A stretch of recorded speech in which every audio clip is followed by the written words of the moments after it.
پارہ نمبر 25 سورہ زخرف۔ اعوذ باللہ من الشیطان الرجیم، بسم اللہ الرحمن الرحیم۔ حامیم والکتاب المبین انا جعلناہ قرآنا عربیا لعلکم تعقلون وَإِنَّهُ فِي أُمِّ الْكِتَابِ لَدَيْنَا لَعَلِيٌّ حَكِيمٌ أَفَنَضْرِبُ عَنْكُمُ الذِّكْرَ صَفْحًا أَن كُنتُمْ قَوْمًا مُسْرِفِينَ۔ سورہ زخرف کا آغاز اللہ تعالیٰ نے حروف مقطعات سے کیا، جس کا مفہوم اللہ اور اس کے رسول ہی بہتر جانتے ہیں۔ والکتاب المبین، روشن کتاب کی قسم۔ کتاب مبین جو کسی چیز کو واضح کر دے، ہدایت اور دلالت۔ اسی طرح تمام راہیں جو حق اور باطل کی ہیں وہ ساری کی ساری وضاحت کے ساتھ کھول دے، اسے کتاب مبین کہا جاتا ہے۔ انا جعلناہ قرآنا عربیا، بے شک ہم نے اسے عربی قرآن، اس قرآن کو عربی زبان کے اندر اتارا۔ قرآنا عربیا، عربی قرآن بنایا، مرادی معنی اتارا بھی ہے۔ ہم نے اس سے عربی قرآن بنایا لعلکم تعقلون، تاکہ تم سمجھ سکو اس کے معانی کو اور احکام کو۔ اب اس کا ایک مطلب تو یہ ہوا کہ اللہ تعالیٰ نے قرآن مقدس کو اہل عرب میں اتارا اور عربی زبان میں اتارا۔ کیوں؟ کہ عربی کے الفاظ اور معانی اور ان کی تفاصیل وہ بہتر جانتے تھے، اس لیے عربی زبان میں اتارا۔ تعلیم و تعلم کے ماہرین یہ بات اپنی کتابوں میں لکھتے ہیں، کسی بھی قوم کو اگر علم پڑھانا ہو تو اسی کی زبان میں ہی پڑھایا جائے۔ اگر آپ کسی دوسری زبان کو ان پہ مسلط کریں گے تو وہ اس زبان کے الفاظ کا تو رٹا لگاتا رہے گا، مگر اس کو علم سمجھ میں نہیں آئے گا۔ وہی قومیں تعلیمی میدان ہو، فنی میدان ہو، اس کے اندر آگے بڑھا کرتی ہیں جو اپنے ہی علاقائی طور پر استعمال ہونے والے الفاظ کا سہارا لے کر آگے بڑھتی ہیں۔ اسی لیے اللہ تعالیٰ نے عربی زبان میں قرآن کو اتارا۔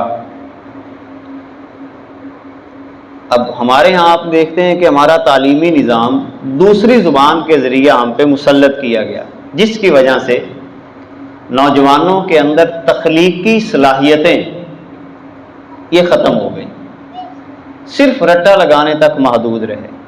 الفاظ کا رٹا، تعریفات کا رٹا۔ اگر انہیں کیمسٹری، فزکس اور بایو پنجابی میں بھی پڑھائی جاتی تو یہ تخلیقی صلاحیتیں ضرور دکھاتے، کیونکہ چیزیں تو وہی ہوتی ہیں۔ پانی پہ تبصرہ ہے تو اگر اپنی زبان میں کروایا جاتا کہ اس کے اندر فلاں قوت ہے، پانی میں فلاں طاقت ہے، اس کا استعمال کیسے کرنا ہے، تو بچے وہاں پر کوئی نہ کوئی نئی تحقیق پیش کر لیتے، جبکہ ایسی صورتحال نہیں ہے۔ ایک تو یہ سبق یہاں سے ملتا ہے۔ دوسری بات کہ قرآن مقدس عربی زبان میں نازل ہوا، لہذا اگر کسی دوسری زبان کو سمجھنا ہو تو اس کے لیے ضروری یہ ہوتا ہے کہ دوسری زبان کے اندر استعمال ہونے والے الفاظ کو اسی ماحول میں جا کے سمجھا جائے، پھر جا کے اس لفظ کا صحیح مطلب سمجھ میں آتا ہے۔ اگر ہم قرآن کو صحیح سمجھنا چاہتے ہیں تو پھر قرآن کے جو الفاظ ہیں ہمیں 14 صدیاں پہلے جا کر جو الفاظ جس حیثیت سے رسول اللہ صلی اللہ علیہ وسلم کے زمانے میں استعمال ہوتے تھے، جب تک ہم وہ نہیں سمجھیں گے تو قرآن صحیح طور پہ سمجھ نہیں آئے گا۔ اب اس کے لیے باقاعدہ محنت کی ضرورت ہوتی ہے، ایسے نہیں آ جاتا۔ عربی ادب کا پڑھنا، اس دور کی شاعری کا مطالعہ، اس دور کے اندر پائے جانے والے جو وہاں پر مختلف قسم کی کتب لکھی گئیں ان کا مطالعہ کرنا، یہ ایک محقق کے لیے اور اچھے قاری کے لیے ضروری ہے۔ پھر اس کے بعد فرمایا کہ وَإِنَّهُ فِي أُمِّ الْكِتَابِ، یہ جو تمہارے پاس لکھا ہوا ہے بے شک وہ اصل کتاب میں بھی ہے، یعنی جو اللہ تعالیٰ کے پاس محفوظ ہے، لدینا ہمارے پاس لعلی حکیم، جو کہ ضرور بلندی والا اور حکمت والا ہے۔ اگلی بات اللہ نے بڑی پیاری فرمائی، افنضرب عنکم الذکر صفحا ان کنتم قوما مسرفین۔ یہ سوال اللہ نے کیا ہے، کیا ہم تم سے نصیحت کرنا، کیا ہم اس کو چھوڑ دیں؟ صفحا درگزر کرتے ہوئے، ان کنتم قوما مسرفین، کہ اس بنیاد پر کہ تم حد سے بڑھنے والے لوگ ہو۔ کیا مطلب؟ اللہ تعالیٰ ایک سوال قائم کر رہا ہے کہ کیا ہم اس بنیاد پر، ایک اس کا مطلب، تین چار مطالب اس کے بیان کیے گئے صاحبہ۔ ایک اس کا مطلب یہ کہ کیا ہم تمہیں نصیحت کرنا چھوڑ دیں اس بنیاد پر کہ تم ظلم کرنے والے ہو؟ یعنی اگر تم ظلم کرتے ہو، زیادتی کرتے ہو، حد سے بڑھتے ہو اور تم اس قرآن پہ عمل نہیں کر رہے، تو اس کا یہ مطلب نہیں ہے کہ ہم تمہیں نصیحت کرنا چھوڑ دیں گے، نصیحت پھر بھی کرتے رہیں گے۔ یعنی رسول اللہ صلی اللہ علیہ وسلم کو یہ بات بتائی جا رہی ہے در پردہ کہ اگر یہ آپ کی بات کو نہ بھی مانیں، آپ نے نصیحت کرنا نہیں چھوڑنا۔ یہ ظلم کریں، یہ زیادتی کریں، یہ حد سے بڑھیں، اور آپ مایوس ہو کے بیٹھ جائیں کہ یہ تو ظالم ہیں، یہ تو فلاں ہیں، یہ فلاں ہیں، یہ تو بات ہی تسلیم نہیں کرتے، تو آپ دل برداشتہ ہو کر وہاں پر بیٹھ جائیں کہ جی میں نے اب ان کو نصیحت ہی کوئی نہیں کرنی۔ نہیں، بندہ مومن اپنی نصیحت کا کام نہیں چھوڑتا، یہ اس کی شان ہے، کیونکہ اس کی ڈیوٹی یہی ہے۔ اگر وہ اپنی ڈیوٹی ہی چھوڑ دے گا تو پھر ہدایت کی بات کیسے آگے بڑھے گی؟ لہٰذا یہ بات مانے یا نہ مانے، یہ حد سے بڑھنے والے بھی ہیں، مگر نصیحت کرنا نہیں چھوڑنا۔ ایک اس کا یہ معنی ہے۔ دوسرا اس کا معنی یہ ہے کہ کیا ہم آپ کو ایسے درگزر کرتے ہوئے چھوڑ دیں گے کہ تم حد سے ہی بڑھتے چلے جاؤ، حد سے ہی بڑھتے چلے جاؤ، اور ہم تم ایسے ہی چھوڑ دیں گے؟ بالکل نہیں۔ جو حد سے بڑھنے والے لوگ ہیں ہم ان کو چھوڑیں گے نہیں۔ اب اس کا اشارہ ہمیں اگلی آیت سے جا کے ملتا ہے، اور وہ بھی بڑی توجہ طلب ہے۔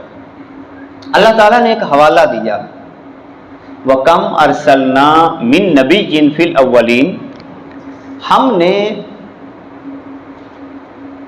پہلے کتنے ہی نبی بھیجے ہیں، وَمَا يَأْتِيهِم مِّن نَبِيٍّ إِلَّا كَانُوا بِهِ يَسْتَهْزِئُونَ، اور ان کے پاس جتنے نبی بھی آئے، جتنے بھی آئے، إِلَّا كَانُوا بِهِ يَسْتَهْزِئُونَ، وہ ان کے ساتھ ٹھٹھا کیا کرتے تھے، مذاق اڑایا کرتے تھے۔ یعنی اے پیارے محبوب، آپ سے پہلے جتنے نبی بھی آئے سب کا مذاق اڑایا گیا، سب کے ساتھ ٹھٹھا کیا گیا۔ پھر کیا ہوا؟ فَأَهْلَكْنَا أَشَدَّ مِنْهُمْ بَطْشًا، پھر ہم نے وہ ہلاک کر دیے جو ان میں بھی پکڑ میں سخت تھے۔ یعنی جب کسی قوم میں کوئی نبی آتا رہا اور نبی جو ہے وہ ان کو تعلیم دیتا رہا، تو اس قوم کے جو بڑے تھے سرکش لوگ، اللہ تعالیٰ فرماتا ہے پھر ہم نے کیا کیا؟ ان کو ہلاک کیا۔ جیسے ابو جہل کو ہلاک کیا، ابو لہب کو ہلاک کیا، عتبہ شیبہ کو ہلاک کیا، جو بڑے بڑے سرکردہ افراد تھے۔ اللہ فرماتا ہے پھر ہم ان کی گرفت کرتے ہیں، اور ہوتا ایسے ہی ہے۔ جب لوگ حد سے بڑھتے ہیں تو پھر اللہ تعالیٰ سرکردہ لوگوں کی کیا کرتا ہے؟ گرفت فرماتا ہے۔ اور ساتھ ہی اللہ نے فرمایا وَمَدَا مَثَلُ الْأَوَّلِينَ، ان کے سامنے پہلوں کا حال گزر چکا ہے۔ اگر یہ لوگ بھی ویسا ہی کریں گے جیسا کہ پہلے نبیوں کے ساتھ کیا گیا، اور اے پیارے محبوب یہ آپ کا بھی اسی طرح مذاق اڑائیں گے جیسا کہ پہلے نبیوں کا مذاق اڑایا گیا، تو ان کا حشر بھی وہی ہوگا جو کہ پہلے لوگوں کا حشر ہوا۔ اللہ تعالیٰ نے ان پر عذاب بھیجا۔ سبق ہمارے لیے کیا ہے؟ مبلغ کے لیے سبق یہ ہے ان آیات کے اندر کہ وہ اپنی نصیحت کرنا نہ چھوڑے، وہ اپنا کام کرتا رہے،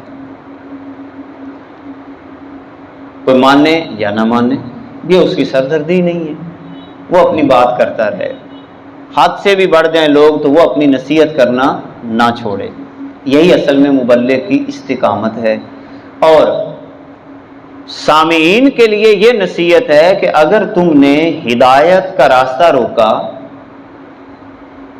یا ہدایت دینے والے کا مذاق اڑایا تو تمہارا حشر بھی وہی ہوگا جو تم سے پہلے لوگوں کا حشر ہوا ہے۔ اللہ تعالیٰ نے فرمایا کہ ہم نے پھر ہلاک کیا اشد منہ بطشا، جو زیادہ گرفت والے لوگ ہوتے ہیں نا، ہم پھر ان کو کیا کرتے ہیں؟ ہم نے ہلاک کیا، اور یہی انداز ہم اختیار کرتے رہیں گے۔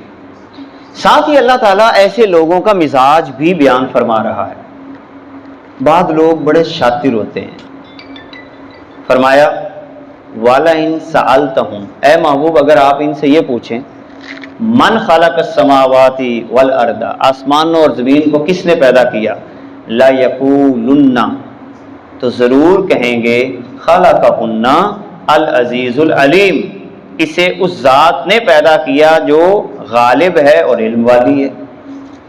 یعنی یہ بھی کہیں گے کہ اللہ نے پیدا کیا ہے، اللہ آسمانوں سے بارش نازل کرتا ہے، اللہ تعالیٰ ہی یہ کرتا ہے وہ کرتا ہے۔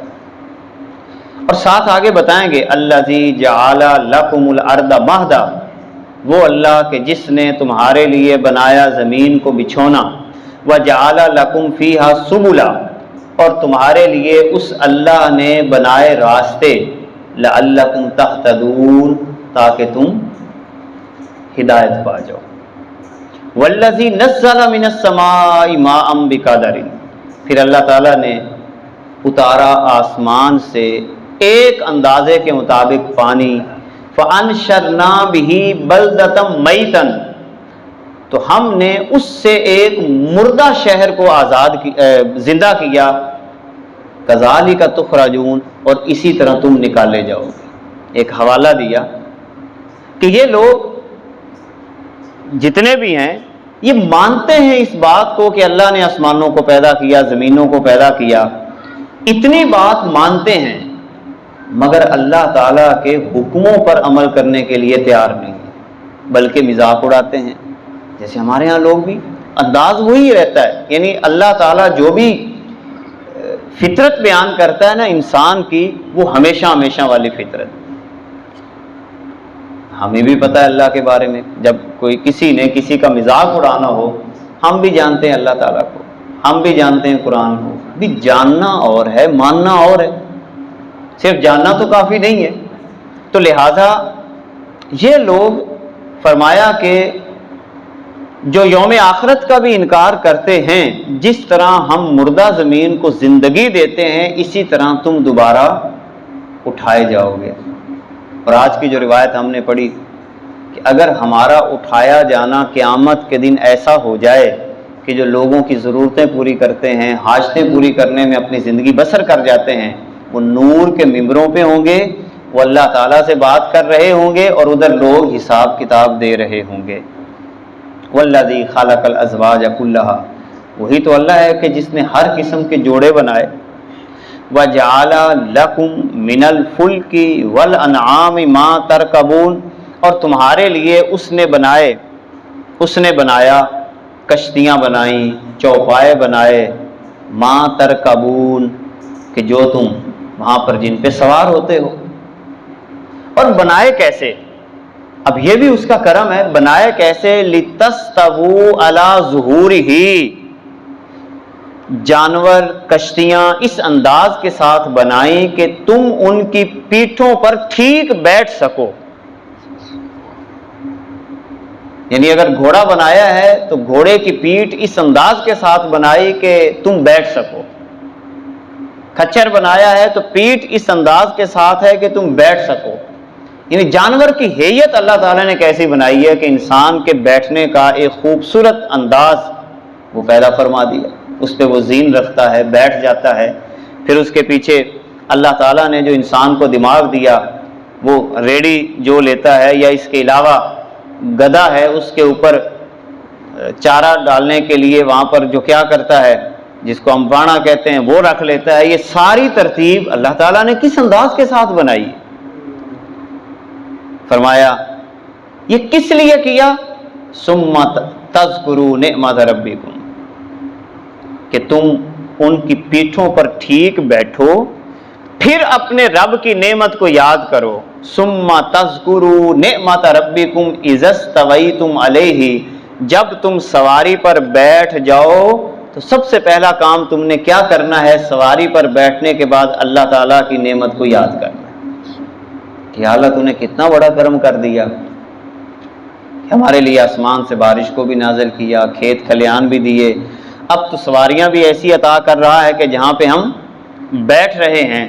وَتَقُولُوا، اور تو کہے سبحان الذی سخر لنا ھذا وما كنا له مقرنین، پاک ہے وہ ذات کہ جس نے ہمارے لیے اس کو مسخر کر دیا۔ کتنا بڑا گھوڑا ہوتا ہے، اگر پاور کے اعتبار سے دیکھا جائے تو انسان سے زیادہ ہوگی اس کے اندر قوت، مگر کیسا اللہ تعالیٰ نے انسان کے لیے اس کو بھی مسخر کر دیا۔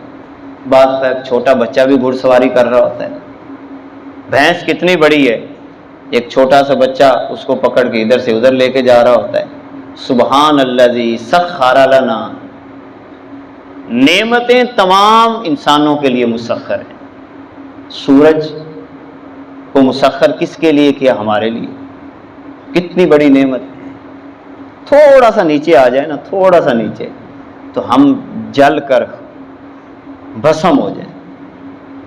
زمین کتنی بڑی ہے، اب اس کو ہمارے لیے کیسے مسخر کیا کہ رگڑ کی قوت پیدا کی ہے۔ اگر یہاں پر وہ پھسلن پیدا کر دے تو ہم تو چل ہی نہ سکے، پھسلتے ہی رہیں سارے۔ تو یہ اب وہ اگر اس نعمت کو ہمارے خلاف کر دے تو زمین کو ہلا دیتا ہے، سورج کی گرمی کو تیز کر دیتا ہے، بارش روک لیتا ہے۔ اس وقت انسان جب اللہ کو یاد کر رہا ہو اور جیسے ہی نعمت آتی ہے اللہ کو ویسے بھول جاتا ہے۔ تو اللہ تعالیٰ فرما رہا ہے کہ جب بھی تم اس نعمت کا استعمال کرو تو سب سے پہلا کام تم نے کیا کرنا ہے؟ سبحان الذی سخر لنا ھذا، اے اللہ پاک ہے تو کہ جس نے ہمارے لیے اس کو مسخر کیا۔ وما کنا لہ مقرنین، یہ ہمارے قابو میں آنے والی تو چیز نہیں تھی۔ وما کنا لہ مقرنین، اور ساتھ تم نے یہ بھی کہنا ہے وَإِنَّا إِلَىٰ رَبِّنَا لَمُنْقَلِبُونَ، اور بے شک ہم اپنے رب کی طرف پلٹنے والے ہیں۔ کتنی خوبصورت دعا ہے کہ اللہ تعالیٰ کی نعمتوں کا اقرار بھی کیا، اپنی بے بسی کا اظہار بھی کیا، اور ساتھ یہ بھی بتا دیا کہ ہم یہاں کے لیے نہیں ہیں، ہم نے واپس کس کی طرف چلے جانا ہے؟ اللہ کی طرف۔ ایک دن آئے گا کہ جو موٹر سائیکل گاڑی میں چلا رہا ہوں اس کو چلانے والا کوئی نہ ملے گا۔ کیا مطلب؟ یعنی آپ نہیں ہوں گے، کوئی اور چلائے گا۔ بس اسی طرح جس بستر پہ آپ سوتے ہیں، ایک شام کو بچے بھی کہیں گے کہ بابا یہاں سویا کرتے تھے، بات ختم، کہانی ختم۔ جس گاڑی پہ آپ سوار ہوتے ہیں ایک دن سلسلہ ختم ہو جائے گا۔ تو وَإِنَّا إِلَىٰ رَبِّنَا لَمُنْقَلِبُونَ، یہ تصور میں پہلے بھی بار بار عرض کرتا ہوں، جس کا یہ تصور جتنا مضبوط ہوتا چلا جاتا ہے اس کی طبیعت میں اتنی زیادہ عاجزی اور انکساری پیدا ہوتی ہے کہ یار لوٹ کے چلے جانا ہے، لوٹ کے چلے جانا ہے۔ مگر انسان نے کیا کیا؟ وَجَعَلُوا لَهُ مِنْ عِبَادِهِ جُزْءًا، اس انسان نے کیا کیا؟ اللہ کی مخلوق میں سے ہی ایک ٹکڑا ٹھہرا دیا۔ کیا مطلب؟ کہ اللہ کا شریک بنا دیا۔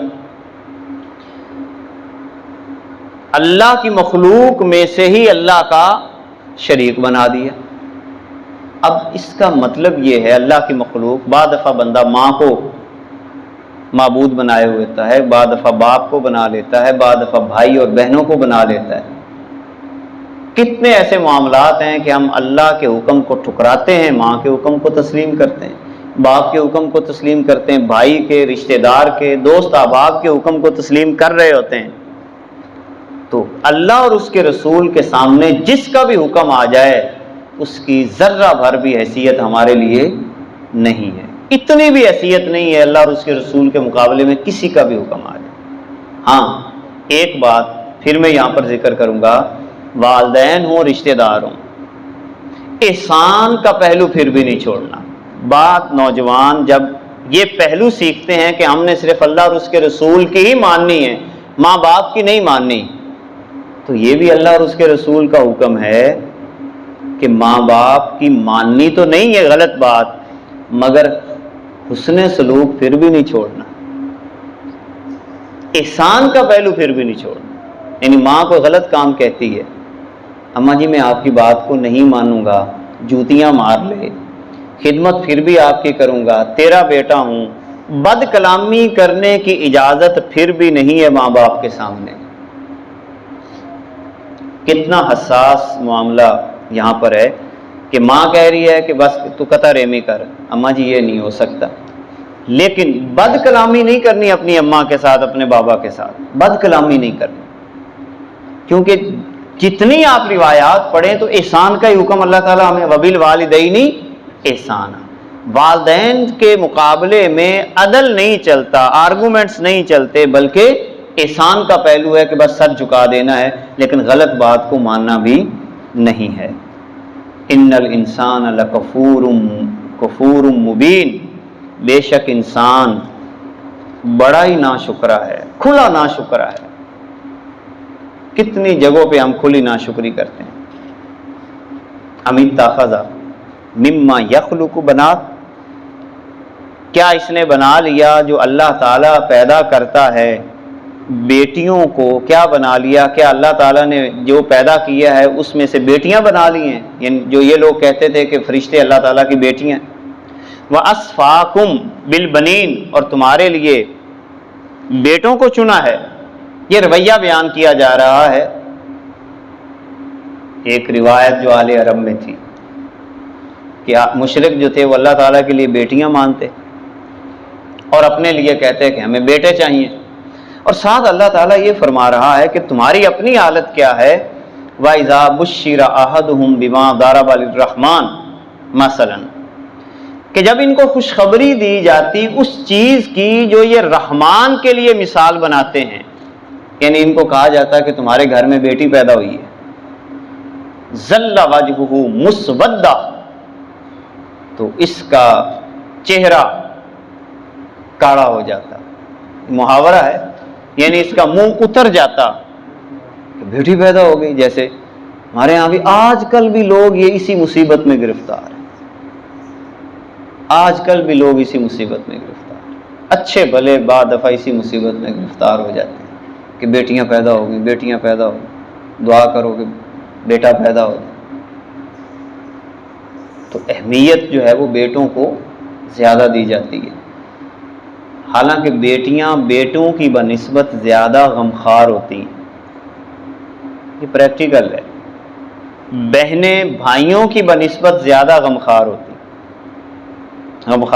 کیونکہ یہ اللہ کے نبی نے فرمایا ہے کہ یہ جو بیٹیاں ہوتی ہیں یہ دل کی نرم ہوتی ہیں، پیار کرنے انس والی ہوتی ہیں، یہ انس والی ہوتی، بیٹیوں کے لیے، بیٹوں کے لیے یہ لفظ نہیں فرمایا۔ فرمایا تمہاری اپنی حالت یہ ہے کہ جب تمہیں یہ کہا جاتا ہے کہ تمہارے گھر میں بیٹی پیدا ہوئی ہے، ظل وجہ مسودہ، وہاں پر تمہارا چہرہ سیاہ ہو جاتا ہے، اس کا چہرہ واہ کظیم، اور حالت یہ ہے کہ غم کر رہا ہے۔ پہلے جیسے جسی کے ہاں بیٹی پہ باقاعدہ خواتین جاتی ہیں، بڑا افسوس کرن آئی ہیں جی، افسوس کرنے کیا افسوس جی، بیٹی پیدا ہوگی تمہارے گھر، افسوس بیٹی کے پیدا ہونے پہ افسوس کرنا اللہ تعالیٰ کی کتنی بڑی ناشکری ہے۔ اللہ تعالیٰ ہمیں قرآن و سنت کے مطابق اپنا مزاج ڈھالنے کی توفیق عطا فرمائے۔ وآخر دعوانا ان الحمد للہ رب العالمین۔